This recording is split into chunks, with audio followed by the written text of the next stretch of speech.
Morning and welcome to the chat on Newsday Amarillo and News Channel 10-2. I'm David Lovejoy.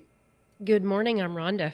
And I'm Go Big or Go Home, Chuckalicious, Chuck Williams. And you know what today is? It's Wednesday and we get better. Jody Holland joins us this morning to talk about ways to make your life and business a little bit better. Getting better with Jody Holland. Good morning, Jody.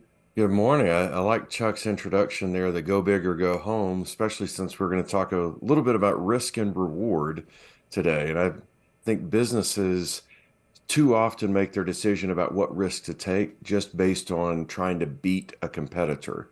Right. And if you stop looking at people who do the same thing as you as competitors and start seeing them as rivals, then it changes up the way that you look at things. So I think you have to look at other people and go, well, what is it that they're doing really, really well that I could learn from, not just asking the question, how can we beat them?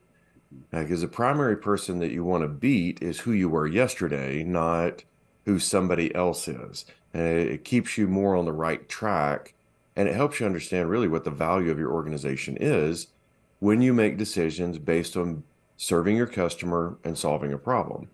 So I think you get into risk and reward, and there's all different things that you're thinking about. You're thinking about financial risk and reward, and that's kind of the main thing I see in businesses that they look at.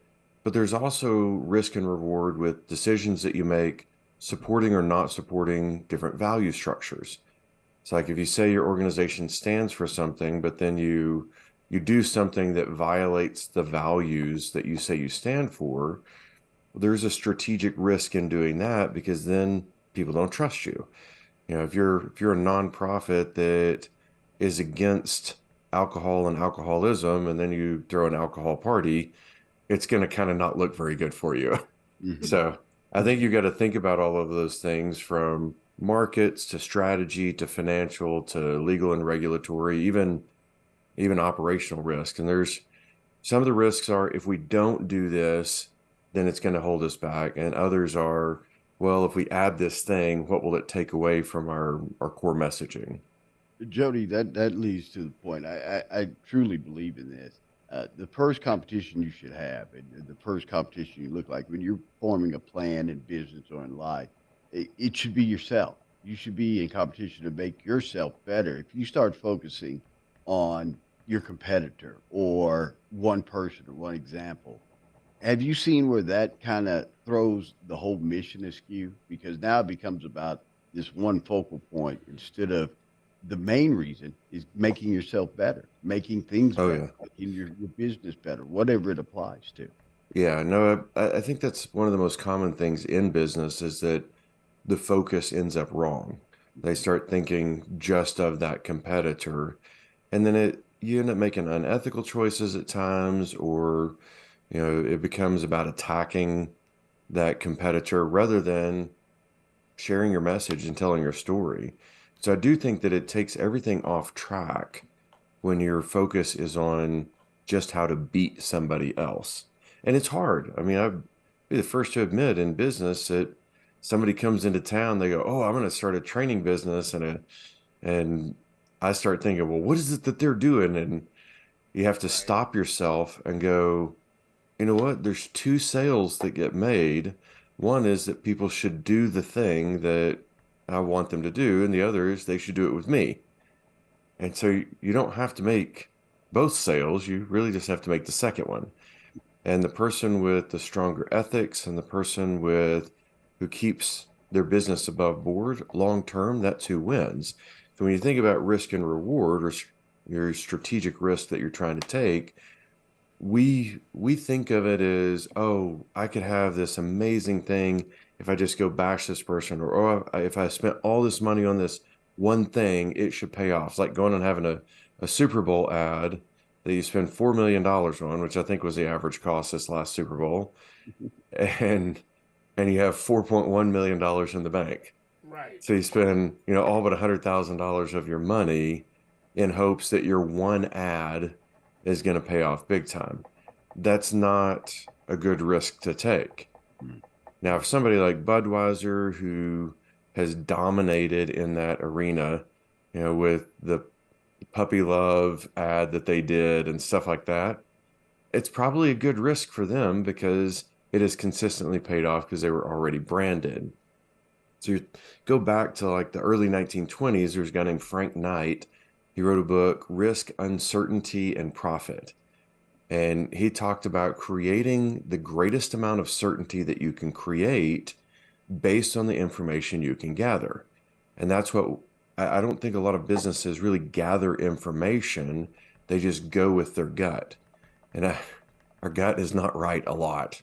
Mm. And so you really do have to research the information, identify the market trending, and you prepare for fast forward into the 2000s. There was a concept called the black swan, the highly improbable, either good or bad, coming true. So COVID-19 was a black swan event. Like, we'll never have a global pandemic. That'll never happen. Look at our modern medicine. We can't. And then we did. And so those are the things that when you're trying to think about risk and reward, you do have to think about the black swan potentialities, good and bad, but you also want to do as much research as you can and know your business inside and out so that when you make a decision, you make it with the most information available.